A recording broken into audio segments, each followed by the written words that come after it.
बेटी की समझदारी। श्यामलाल जी का बहुत बड़ा कारोबार था।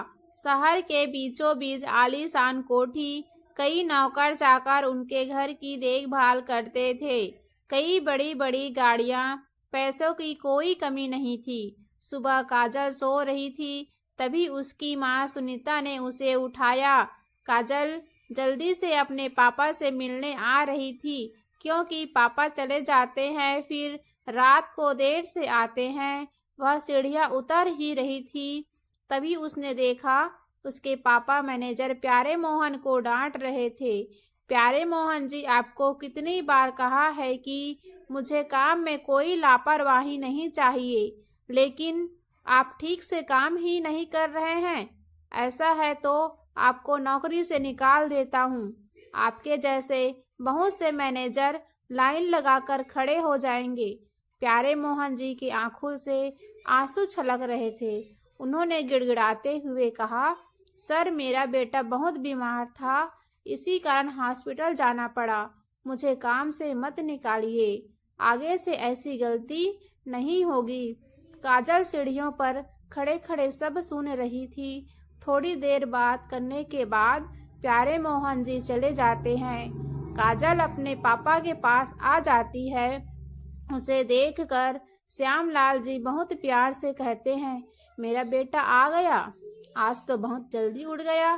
क्या बात है बेटी, कुछ उदास सी लग रही हो, किसी ने कुछ कहा क्या?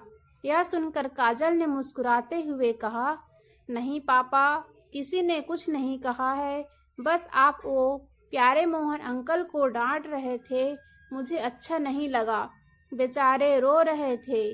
श्यामलाल जी ने कहा, बेटा, तुम इन लोगों को नहीं जानती हो, ये लोग कोई न कोई बहाना बनाते रहते हैं। आगे से मैं ध्यान रखूंगा कि तुम्हारे सामने ये सब ना हो। श्यामलाल जी बातें कर ही रहे थे, तभी सुनीता जी ने आकर कहा, चलो, आपको ऑफिस के लिए देर हो रही होगी, काजल को भी तैयार होकर स्कूल जाना है। कुछ देर में काजल के पापा चले जाते हैं। काजल भी तैयार होकर स्कूल चल देती है। स्कूल में भी उसका मन नहीं लगता। घर आकर वो अपनी मम्मी को सारी बात बताती है। मम्मी, हम पैसे वाले हैं तो क्या सब हमारे नौकर हैं? सुनीता जी ने कहा, नहीं बेटा, ऐसा नहीं है, तुम ये सब मत सोचो। रात को सुनीता जी ने श्यामलाल जी से बातें की और उन्हें सब बताया। वो बोले, मैं कोशिश करूंगा कि आगे से किसी को भी घर पर ना बुलाऊं। कुछ दिन बाद काजल का जन्मदिन था। काजल ने स्कूल की कुछ सहेलियों को पार्टी में बुलाया था। उनमें से एक बहुत गरीब घर की लड़की प्रीति भी थी। उसके पिता चौकीदार थे। पहले तो उसने मना कर दिया, लेकिन काजल के जिद करने पर वह आने के लिए तैयार हो गई। दोनों बाप बेटी तैयार होकर काजल के घर पहुंच जाते हैं। काजल प्रीति को देखकर बहुत खुश होती है, लेकिन उसके माता पिता प्रीति और उसके पिता को देखकर बहुत गुस्सा हो जाते हैं। श्यामलाल जी कहते हैं, बेटा, ये कैसे लोगों से दोस्ती कर रखी है? इन्हें यहाँ से जाने के लिए कहा, नहीं तो मैं भी नौकरों से कहकर इन्हें बाहर करवा देता हूँ। काजल बोली, क्या हुआ पापा, प्रीति मेरी सबसे अच्छी दोस्त है। सुनीता जी कहती है, बेटा, दोस्ती बराबर वालों में की जाती है, ये हमारे लायक नहीं है। इनकी बातें सुनकर प्रीति और उसके पिता वापस चले जाते हैं। काजल को ये सब अच्छा नहीं लगता। वह किसी से बात नहीं करती। अगले दिन से वह खाना पीना सब छोड़ देती है। शाम तक उसकी तबीयत खराब होने लगती है। उसके माता पिता परेशान हो जाते हैं। वे काजल को बहुत मनाने की कोशिश करते हैं, लेकिन काजल नहीं मानती।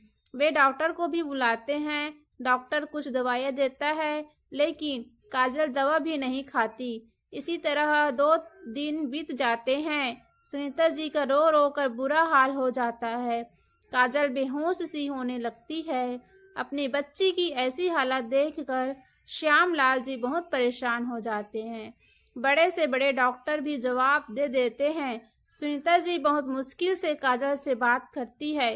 काजल उन्हें बस इतना ही कहती है, मम्मी, मैं गरीब होना चाहती हूँ, जिससे किसी गरीब का दिल न दुखा पाऊं। यह सुनकर उसके मम्मी पापा को गहरा धक्का लगता है। वे समझ जाते हैं कि उनका गरीबों से भेदभाव ही उनकी बेटी के लिए जानलेवा रोग बन गया है।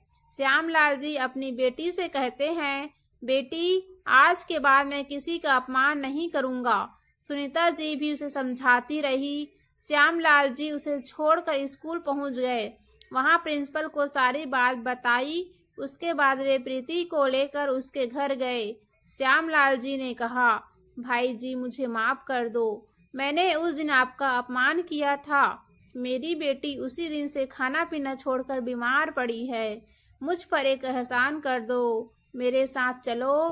प्रीति के पिता प्रीति को साथ लेकर उनके घर पहुंच गए। प्रीति ने काजल से कहा, देख, मैं आ गई। तेरे पापा मुझे लाए हैं और अब वे कभी गुस्सा नहीं करेंगे। श्यामलाल जी ने कहा, बेटा, अब तो कुछ खा ले। देख, मैंने अपना घमंड छोड़ दिया है। अब मैं आज से किसी भी गरीब का अपमान नहीं करूंगा। अब तू भी अपनी जिद छोड़ दे। काजल ने हाँ में सर हिलाया। उसके बाद डॉक्टर ने काजल को जूस पिलाया, फिर कुछ खाने के लिए दिया। श्यामलाल जी ने प्रीति के पिता को अपने पास ही में एक घर बनवाकर दे दिया।